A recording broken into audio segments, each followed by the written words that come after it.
In the beginning, I would like to recall the sad demise of our beloved former Prime Minister, Atal Bihari Vajpayee, who has left a big gap in our young minds of students and the faculty, and probably we feel a loss of our inspiration momentarily at least. At the same time, my ultimate boss, the United Nations Secretary General, Kofi Annan, we also felt a sad demise of him just a few days back. And as such, this week seems to be rather a gloomy week. But I think there are a lot of lessons, a lot of guidance that we have received from them. And I think we can make use of it. And this particular event probably summarizes that remember their guidance and the inspiration that they gave us, but then we have to move forward. I would like to express a deep appreciation of Vice Chancellor Professor Dr. Chopde for hunting me out from the jungle of United Nations and asking me to come to Aurangabad for receiving this Lifetime Achievement Award. I also would like to begin by congratulating my colleagues, which after their description, I feel that they deserve this Lifetime Achievement Award much more than what I deserve. This is because I started feeling that working in an international field is rather much easier than working at the local level. The kind of results achieved by, for example, Dr. Pathak in the cleanliness and in the toilets and changing and transforming the society, and some of the other awardees who has achieved it, I think my work has been absolutely minimal, and I feel that very fortunate not only to receive the award, but receive the award with them, because I think their acquaintance, knowing about their unparalleled work is something unique for me. So thank you for the opportunity to all the awardees for giving this particular event a different kind of a dimension. I have a great feeling in terms of this particular university, which I have been hearing about it for the last few weeks. And people say about Dr. Babasaheb Ambedkar, whose name is absolutely inspiring for each one of us. But I feel that there's one unique thing that this particular university has, that it is set in a rural background, a background which is rich in agriculture. We have seen many of these universities which has an urban background.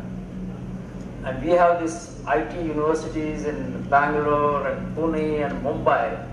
And then you see this university also aspiring for information technology and incubators and all that. But it has that rural surrounding.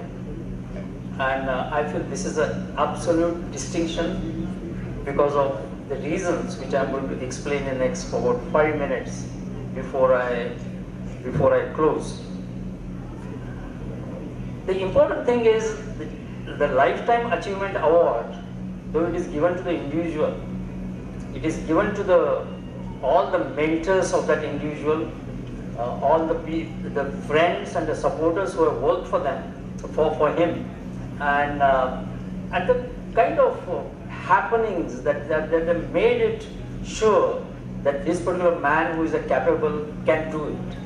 And that kind of a confidence given by, let's say, my family, my parents, my friends, and I feel that it is an award, but it is also a reward for the appreciation of their efforts, which I'm sure you people won't forget it, because I don't think any individual can get a Lifetime Achievement Award without having a backup of their family, of their friends and their mentors.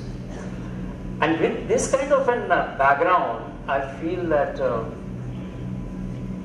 there is something in the back of you who also inspires you, who is not a human being, and that is the nature. And that nature also inspires you, the ecosystem in which you have worked in order to make sure that you can do what you want to do is absolutely important. I come from the rural background. माझं गाव रहमतपूर, सातारा जिल्ह्यामधलं, जिथं माझं शिक्षण झालं. त्याच्या आधी मी वडूज, की जिथे अतिशय तुरळक पाऊस पडतो, खटाव तालुका, सातारचा पूर्व भाग, आणि तिथून मी नंतर रहमतपूरला आलो. तिथून मी IIT मुंबई सारख्या निसर्गरम्य अशा कॅम्पसमध्ये शिकलो, आणि तिथून मी नंतर पॅरिसमध्ये युनायटेड नेशन्समध्ये गेलो. या प्रत्येक ठिकाणी जो काही निसर्ग मी बघितला, that nature gives you a lot of things which you otherwise don't study in the classrooms. And that's why I felt that one of the important subjects that every university should take it up. I mean, today universities are running up to have all the computer science and the incubators and those kind of things. But one of the things which is missing, which I felt strongly, is that luckily this university is in a rural background. The nature is everywhere, and what should be done is, there is a subject called as a biomimicry, that you copy the nature. We all tell the students, don't copy. That's true. You should copy from the others' papers, but you can definitely copy from someone who can give you a lesson to improve on. Number of inventions that has happened in this civilization are basically have come from the nature. There are umpteen number of them, and probably if I start giving the lecture on biomimicry, probably I have to take a series of lectures for 1 month. But a simple example that we all take pride that human beings invented a wheel. And I feel that that statement is absolutely wrong. Humans or human civilization never invented a wheel. It's an insect which lives on a cow dung. That particular beetle is the inventor of a wheel. I'm sure many of you have watched this particular insect, which makes a small round of the cow dung portion to take it to that insect's house, and that is a round, and that is the only insect which knows how to make a round. And then that particular round is 60 times the weight of his body. And if you have to do that today, of lifting the 60 tons, or at least push it to your house, it will be a tremendous task. And this particular insect does it in a very, very easy and efficient way. And somebody from the human society watched that insect and then invented a wheel. We copied the nature to get the wheel. And probably this is what we are missing now. With all these digital technologies and all that, we are missing of watching the nature and building on that. I'm not saying that digital technologies are bad, but many of these digital technologies can benefit from copying the nature. And there are again umpteen number of examples of digital technology, whether it is the Internet of Things, whether it is artificial intelligence, whether it is a big data analytics, that there are a lot of opportunities to copy. To end, I will propose a project which Dr. Chopade was listening to when I was talking to more than about 50 vice chancellors in Pune recently. And that is a project called as a Smart Campus Cloud Network. And I strongly feel that that particular project is based on learning from the nature, but using the latest technologies, including Internet of Things, in order to achieve today's buzzword, which is a sustainable development goals. Making your campus energy efficient, water efficient, doing the best waste management, reducing the air pollution, having a sustainable transport within a campus. The students and the faculty work together to make it a smart campus. And our Human Resource Development Minister, Honorable Prakash Javadekar, when he inaugurated this particular project, he said that smart campus is a laboratory for the smart cities and the smart India. That unless you have a pilot plant in a small scale, you can't have a bigger scale projects. And the smart campus is the starting point. At that campus, every activity is linked to the United Nations SDGs, that is the Sustainable Development Goals. So you have a win-win-win situation. You create awareness about Sustainable Development Goals. You also train the students and skill them in a digital technologies. And at the same time, you make him realize that there is something from which you can copy usefully, not cheating, but to progress, and that is the nature. I would like to again thank Dr. Chopde. He is मराठीमध्ये सांगायचं झालं तर तरुण आणि तडफदार कुलगुरू. आतापर्यंत तरुण आणि तडफदार कुलगुरू हे जे विशेषण आहे, तरुण आणि तडफदार, हे फक्त राजकीय नेत्यांना वापरलं जातं. यंग लोक आजकालचे पुढे येत आहेत त्याला. पण मला वाटतं तरुण आणि तडफदार कुलगुरू हा मी पहिल्यांदाच बघितला आज इथे.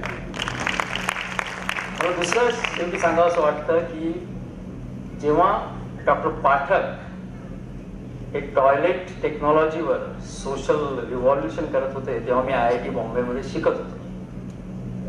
मला नेहमी वाटायचं की टेक्नॉलॉजी कॅन सॉल्व्ह एव्हरीथिंग.